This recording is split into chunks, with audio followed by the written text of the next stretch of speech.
John and Mary Elgis seemed like a match made in heaven. But appearances can be deceiving. The tall, handsome husband to whom Mary swore till death do us part would murder her, but not before having sex with her body more than 1,000 times over 10 years. Officials said it was a crime of passion related to the Elgis' recent financial woes. We believe that he has become despondent recently over the financial situation of his household, and that this murder is a direct result of that. But the police and the headlines only tell part of the story. John Elgis' crime had begun years ago. He used Mary's body for sex 1 to 3 times a week starting on their very wedding night in 1998.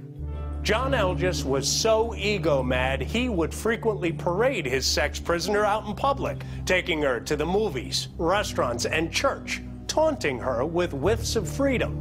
Shockingly, police and the Elgis' neighbors missed all the signs of the decade-long sex murder. They were just a nice, normal couple. And did you ever hear noises coming from the house? Well, sometimes I heard the radio. To cover up the screaming. Inside this normal-looking house was John Elgis' sex kingdom.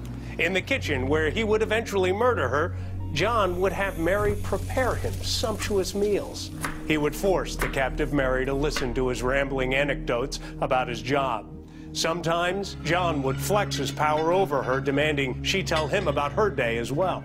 Sometimes, they would watch TV. Then John would drag Mary upstairs and into his sex dungeon to defile her. Haunting music, strange plants, candles, and books were the weapons in John's arsenal of perversion. But this grotesque tale gets even sicker. John Elgis sired offspring by his captive sex slave. The child was stored in a room in John Elgis' home, steps from Daddy's bedroom sex vault.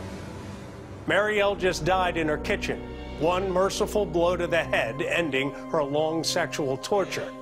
Most likely, she died mid-coitus as John raped her. Police say John was giving first aid to Mary when they arrived, undoubtedly regretting that he had just destroyed his favorite sex toy. John Elgis is gone now, serving 6 years for involuntary manslaughter. But this community is still reeling following the discovery of this coital boogeyman, a stark reminder that twisted sex dungeons can exist anywhere.